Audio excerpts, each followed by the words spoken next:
Dina video bio urang sadar era atuh rek ngeluh ele-ele ku si Ai ningali sorangan meureun maraneh bieu.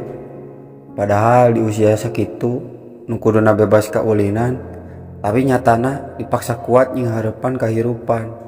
Terus lempang sanajan berat beban. Berat sabanuna kahirupan teh, karena hirup loba ujian jeung rintangan nu terus datang nying hareupan. Sakapeung sok ngeluh ku kaayaan, tapi di balik ujian pasti aya kamudahan. Nyatana hirup teu saindah sineron.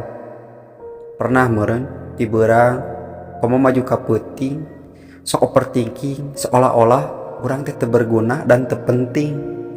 Di kamar gogoleran bari demus dibere lagu sedih teh atuh beki jebleh anjing. Padahal aing geus mencoba janji enggak nangis. Dina video bieu urang diajar tong ngeluh najan keripuh, tong ngaraja keur bagja, tong sare keur gempa. Ku abi didoakeun mudah-mudahan ai kapayuna sing digampilkeun sagala urusana ku Allah. Amin Allahumma amin. Dan keur maraneh nu ngeluh ku pagawean, semangat terus. Ngeluh mah hal wajar, tapi da ari terus ngeluh mah eta nu teu wajar. Capek-capek we jalani we atuh.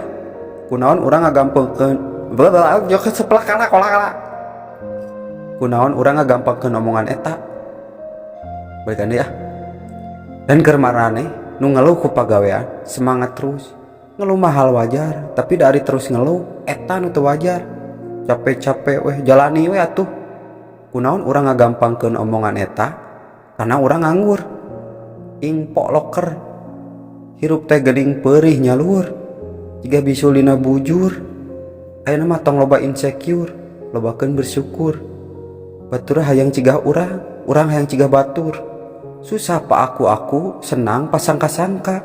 Nu matak nu mawi hulu botak ketinggang asbes. Mung sakitu TRW 10 pangait bandros pamit heula. Ieu cek si mamah piwarang angkat galon. Wassalamualaikum warahmatullahi wabarakatuh. Semangat CS ku.